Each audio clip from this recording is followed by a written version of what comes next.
ICC ಪುರುಷರ champions trophy 2025ರ Bharat versus Pakistan ನಡುವಿನ ಪಂದ್ಯ ಟೆಲಿವಿಷನ್ ವೀಕ್ಷಣೆಯಲ್ಲಿ ದಾಖಲೆ ಬರೆದಿದೆ. ಹೈ ವೋಲ್ಟೇಜ್ ಪಂದ್ಯದಲ್ಲಿ ಭಾರತ ಗೆಲುವು ಸಾಧಿಸಿದ್ರೆ ಪಾಕ್ ಮಕಾಡೆ ಮಲಗಿತ್ತು. ಈ ಪಂದ್ಯ ಯಾಕಿಷ್ಟು ಮಹತ್ವ ಪಡೆಯಿತು, ವೀಕ್ಷಣೆಯಲ್ಲಿ ಮಾಡಿದ ರೆಕಾರ್ಡ್ ಏನು ಎಂಬುದನ್ನ ನಾವು ಹೇಳ್ತೀವಿ. ಅದಕ್ಕೂ ಮೊದಲು ಬಾಸ್ ಟಿವಿ ಕನ್ನಡ ಚಾನೆಲ್ ಅನ್ನ ಸಬ್ಸ್ಕ್ರೈಬ್ ಮಾಡಿ. ಜಿಯೋ ಸ್ಟಾರ್ ನಿರಂತರವಾಗಿ ಭಾರತದ ನೇರ ಕ್ರೀಡಾ ಪ್ರಸಾರಗಳ ಗುಣಮಟ್ಟವನ್ನ ಹೆಚ್ಚಿಸಿ ಹೊಸ ದಾಖಲೆಗಳನ್ನ ನಿರ್ಮಿಸುತ್ತಿದೆ. ಇದೀಗ ಐಸಿಸಿ ಪುರುಷರ ಚಾಂಪಿಯನ್ಸ್ ಟ್ರೋಫಿ 2025ರ ಭಾರತ ವರ್ಸಸ್ ಪಾಕಿಸ್ತಾನ ಪಂದ್ಯ ಸ್ಟಾರ್ ಸ್ಪೋರ್ಟ್ಸ್ನ ಗ್ರೇಟೆಸ್ಟ್ ರಿವೆಲರಿ ಬ್ರಾಂಡಿಂಗ್ ಮೂಲಕ ಭಾರಿ ಯಶಸ್ಸು ಕಂಡಿದೆ. ಫೆಬ್ರವರಿ 23ರಂದು ದುಬೈನಲ್ಲಿ ನಡೆದ ಈ ಪಂದ್ಯ 20.6 ಕೋಟಿ ಟೆಲಿವಿಷನ್ ವೀಕ್ಷಣೆ ಪಡೆದು ಬಿಎಆರ್ಸಿ ಇತಿಹಾಸದಲ್ಲಿ ವಿಶ್ವಕಪ್ ಹೊರತುಪಡಿಸಿ ಎರಡನೇ ಅತಿ ಹೆಚ್ಚು ವೀಕ್ಷಿಸಲಾದ ಪಂದ್ಯ ಎಂದು ಗುರುತಿಸಲಾಗಿದೆ. ಈ ಪಂದ್ಯ 2023ರ ವಿಶ್ವಕಪ್ ಅಹಮದಾಬಾದ್ನಲ್ಲಿ ನಡೆದ ಪಂದ್ಯಕ್ಕೆ ಹೋಲಿಸಿದ್ರೆ 11% ಹೆಚ್ಚಿನ ರೇಟಿಂಗ್ ಗಳಿಸಿದೆ.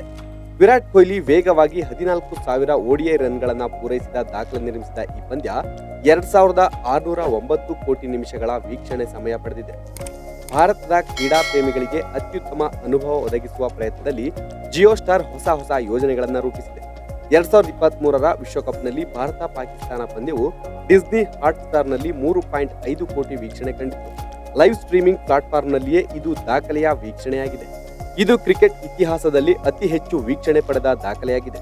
ಐಸಿಸಿ ಪುರುಷರ ಚಾಂಪಿಯನ್ಸ್ ಟ್ರೋಫಿ 2025ರ ಫೈನಲ್ ಹಂತವನ್ನ ತಲುಪುವ ದಾರಿಯಲ್ಲಿ ಭಾರತ ಒಂದು ಪಂದ್ಯವನ್ನ ಕೂಡ ಸೋತಿಲ್ಲ. ತನ್ನ ಅಜೇಯ ಯಾತ್ರೆಯನ್ನ ಮುಂದುವರೆಸುತ್ತಿದೆ.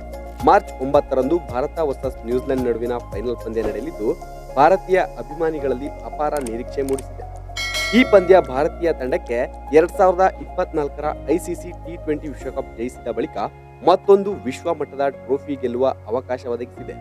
Bureau report, boss TV Kannada. Latest ಹಾಗೂ ಇಂಟ್ರೆಸ್ಟಿಂಗ್ ಸುದ್ದಿಗಳಿಗಾಗಿ ಬಾಸ್ ಟಿವಿ ಕನ್ನಡ ಚಾನೆಲ್ನ ಸಬ್ಸ್ಕ್ರೈಬ್ ಮಾಡಿ. ಹಾಗೆಯೇ ಬೆಲ್ ಐಕಾನ್ ಪ್ರೆಸ್ ಮಾಡಿ.